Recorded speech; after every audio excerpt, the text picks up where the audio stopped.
ಇಂದೇ ಡೌನ್ಲೋಡ್ ಮಾಡಿ ಮತ್ತು ನಿಮ್ಮ ನೆಚ್ಚಿನ ಶೋಗಳನ್ನು ಆನಂದಿಸಿ.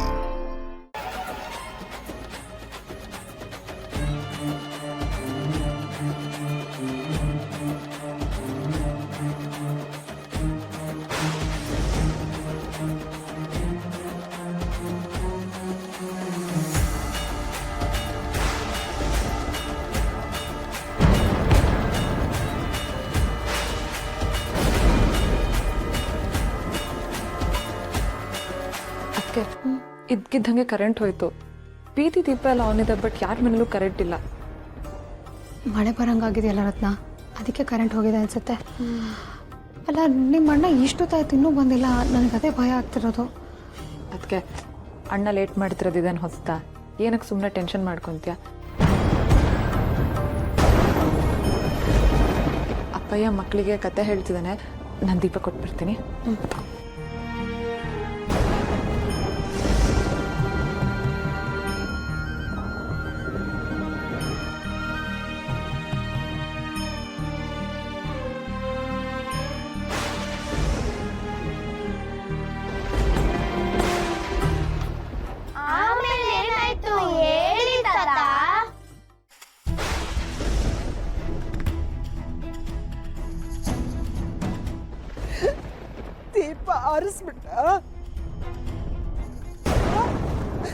ದೀಪ ಆರಿಸ್ಬಿಟ್ಟ ಅಂದ್ರೆ ನನ್ನ ಜೀವನದಾಗೆ ಏನು ಬೆಳಕಿಲ್ಲ, ಬರೀ ಕತ್ಲು ಅಂತ ನಿನ್ನ ಅರ್ಥನಾ? ಆಯ್ತು ಆಯ್ತು, ಊರು ಹೋಗು ಅಂದ್ಮೇಕೆ ಕಾಡ್ ಬಾ ಅನ್ನತ್ತಾನೆ. ಆಯ್ತು ಕಣವ, ಆಯ್ತು.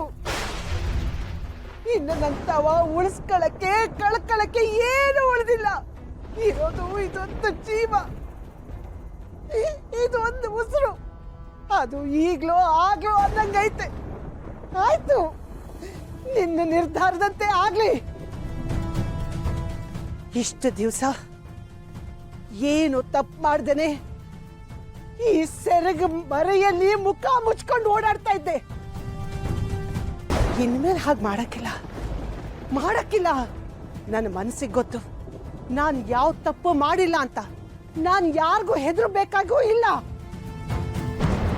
ಇನ್ನು ಮುಂದೆ ಈ ಮುಸುಕ್ನ ಯಾವತ್ತೂ ನಾನು ಹಾಕಕ್ಕಿಲ್ಲ.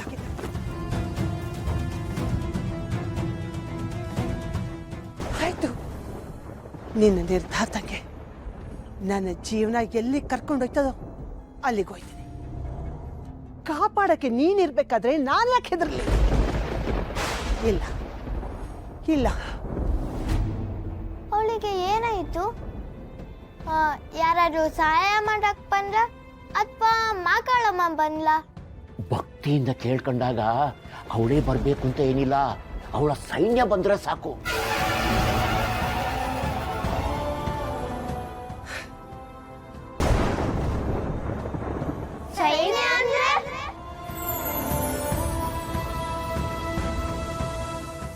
ಸೈನ್ಯ ಅಂದ್ರೆ ಆದಿಶಕ್ತಿ ಸೈನ್ಯ.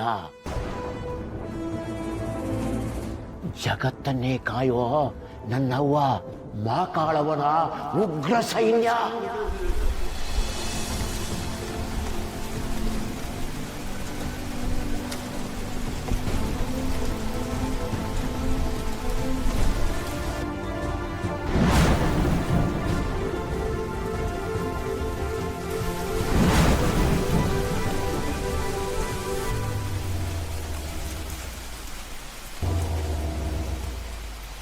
ನಮ್ಮ ಮನೆ ದೀಪ ಅಣ್ಣಯ್ಯ, ನಮ್ಮೊಳ